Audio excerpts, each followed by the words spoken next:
అమెరికాలో తుపాకీ సంస్కృతి మరోసారి పడగవిప్పింది. ఓహియో రాష్ట్రంలోని టొలేడో నగరంలో జరిగిన ఓల్డ్ వెస్ట్ ఎండ్ ఫెస్టివల్ ఉత్సవాల్లో దుండగులు జరిపిన కాల్పులు తీవ్ర కలకలం రేపాయి. పండుగ వాతావరణంలో ఒక్కసారిగా బుల్లెట్ల వర్షం కురవడంతో 12 మంది సామాన్య ప్రజలు తీవ్రంగా గాయపడ్డారు. వీరిలో ఇద్దరి పరిస్థితి అత్యంత విషమంగా ఉన్నట్లు సమాచారం.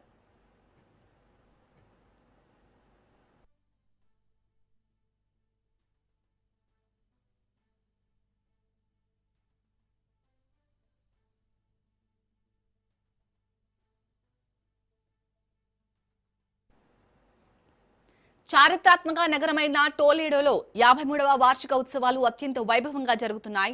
లైవ్ మ్యూజిక్, ఫ్యామిలీ ఈవెంట్లతో కుటుంబాలన్నీ పండుగను ఆస్వాదిస్తున్న తరుణంలో ఒక్కసారిగా కాల్పుల శబ్దాలు వినిపించాయి. ఇద్దరు అంతకంటే ఎక్కువ మంది దుండగులు ఒకరిపై ఒకరు పరస్పరం క్రాస్ ఫైరింగ్ కు తెగబడటంతో అక్కడ గుమ్మిగూడిన సామాన్య ప్రజలు ఈ కాల్పుల్లో చిక్కుకుపోయారు.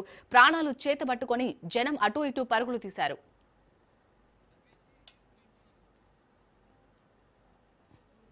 ఇక సమాచారం అందుకున్న వెంటనే టోలేడో పోలీసులు ఘటనా స్థలానికి చేరుకుని సహాయక చర్యలు చేపట్టారు. గాయపడిన వారిలో 14 ఏళ్ల మైనర్ల నుంచి 61 ఏళ్ల వృద్ధుల వరకు ఉన్నారని పోలీసులు తెలిపారు. క్షతగాత్రులను వెంటనే స్థానిక ఆసుపత్రులకు తరలించారు. ఈ హింసాత్మక ఘటన తర్వాత ఉత్సవానికి సంబంధించిన మిగిలిన అన్ని కార్యక్రమాలను స్థానిక యంత్రాంగం రద్దు చేసింది. కాగా కాల్పులకు తెగబడిన పరారైన నిందితుల కోసం పోలీసులు గాలింపు చర్యలు ముమ్మరం చేశారు. ఈ ఘోర కాల్పుల ఘటనను ఓహియో గవర్నర్ మైక్ డివెంట్ తీవ్రంగా ఖండించారు. ఇక ఈ కాల్పుల కలకలానికి సంబంధించి మరిన్ని డీటెయిల్స్ ని మా ప్రతినిధి సునీల్ అందిస్తారు. సునీల్, ఈ కాల్పులకు సంబంధించి దుండగుల గురించి ఏమైనా ఇన్ఫర్మేషన్ తెలిసిందా? డీటెయిల్స్ ఏంటి? అమెరికాలోని ఓహియో రాష్ట్రంలో ఒక్కసారిగా దుండగులు కాల్పులు జరిపారు. దీంతో భారతీయులు చాలా మంది తీవ్ర గాయాలు కావడం జరిగింది.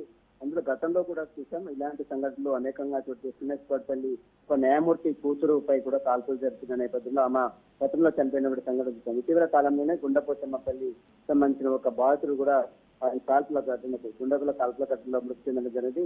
అయితే నిన్న జరిగినటువంటి కాల్పులు ఒక్కసారిగా శాస్త్ర నగరమైనటువంటి టోలేడో 53వ వార్షికోత్సవాలు జరుగుతున్న నేపథ్యంలో అక్కడ లైవ్ మ్యూజిక్, ఫ్యామిలీ ఈవెంట్స్ కుటుంబాలన్నీ కూడా ఆస్వాదిస్తున్న సమయంలో ఒక్కసారిగా పరస్పరం కాల్పులు జరుపుకుంటూ చుట్టుపక్కల ఉన్నదని కూడా భయాందోళన గురి చేశారు. అయితే ఒకరి మీద ఒకరు పరస్పరం క్రాస్ ఫైరింగ్ చేయడంతో అక్కడ ఉన్నటువంటి ప్రజల మీద కూడా కాల్పులకు చూసుకునే పరిస్థితి నుంచి బుల్లెట్ల వర్షంతో అక్కడ మొత్తం కూడా ప్రాంతం మొత్తం కూడా దగ్గరైన రోడ్డు పరిస్థితి నుంచి ఒక్కసారిగా ప్రజలందరూ కూడా తీవ్ర భయాందోళన గురి కావడం జరిగింది.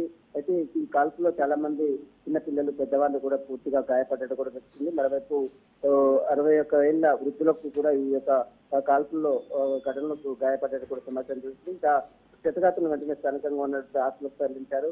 ఇక ఇలాంటి సంఘటనకు సంబంధించిన విషయంలో అమెరికా ఎందుకు చూసినట్టుంటుంది, కఠినంగా ఎందుకు వివరించలేదు, కాల్పుల సంస్కృతిని ఇంకా ఎప్పుడు దీన్ని పూర్తిగా అంతమొందిస్తుంది అమెరికా రాష్ట్రం. అమెరికా అగ్రరాజ్యం అని చెప్తున్నట్టు అమెరికా దేశం ఈ విధంగా కాల్పులు జరుపుతున్నటువంటి దుండగులపై ఎలాంటి చర్యలు ఎందుకు తీసుకోవడానికి కూడా పెద్ద ఎత్తున విమర్శలు తలెత్తున్నాయి. ఇప్పటికే ఓహియో గవర్నర్ మైక్ డెవిన్ కూడా దీన్ని తీవ్రంగా ఖండించారు. నిందితుల కోసం పూర్తి గాలింపు చర్యలు అయితే చేపడుతున్నారు. అలాగే సునీల్, మీరు అన్నట్టు వారం రోజుల్లోనే ఇది రెండో ఘటన.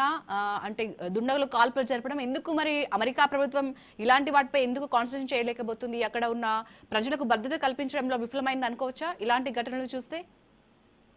ఖచ్చితంగా అమెరికా దేశం అంటే అగ్రరాజ్యం. వివిధ దేశాల నుంచి కూడా పెద్ద ఎత్తున ప్రపంచంలో అన్ని దేశాల ప్రజలు కూడా అక్కడ వచ్చి స్థిరపడి జీవనం కొనసాగిస్తుంటారు. అయితే ఈ నేపథ్యంలోనే చాలా మంది ఇతర దేశాల నుంచి వచ్చినటువంటి కొంతమంది అనేటువంటి అనుమానంతో వ్యక్తం అవుతున్నాయి. ఇప్పటికే దానికి సంబంధించిన అంశాలపై కూడా అటు పోలీసులు, అదేవిధంగా అక్కడ ఉన్నటువంటి గవర్నర్ కూడా ఇప్పటికే ఈ విషయాన్ని తీవ్రంగా ఖండించారు. కాబట్టి ఇలాంటి ఘటనలు మళ్ళీ చోటు తీసుకోకుండా కఠిన చర్యలు తీసుకోవాలంటూ కూడా అక్కడ ఉన్నటువంటి స్థానికులు డిమాండ్ చేస్తున్నారు. మొత్తం మీద అమెరికా అగ్రరాజ్యంగా చెప్పుకున్నటువంటి అమెరికాలో ఈ కాల్పుల సంస్కృతిని ఇకనైనా వీడాలి, ఇకనైనా దేశం కఠినంగా వ్యవహరించాలి. ఇలాంటి ఘటనలు చాలా మంది భారతీయులే మృత్యువాత పడ్డారు. గతంలో మనం చూసాం, ఇటీవల కాలంలోనే 2 ఘటనలు చోటు చేసుకున్నాయి. ఇంకా గతంలో కూడా అనేక మంది ప్రాణాలు కోల్పోయినటువంటి నేపథ్యంలో ఇలాంటి ఘటనలపై మాత్రం అక్కడ ఉన్నటువంటి ప్రభుత్వం ఖచ్చితంగా వ్యవహరించాలంటూ కూడా స్థానికులు డిమాండ్ చేసిన పరిస్థితి కనబడుతుంది. Right, thank you Sunil.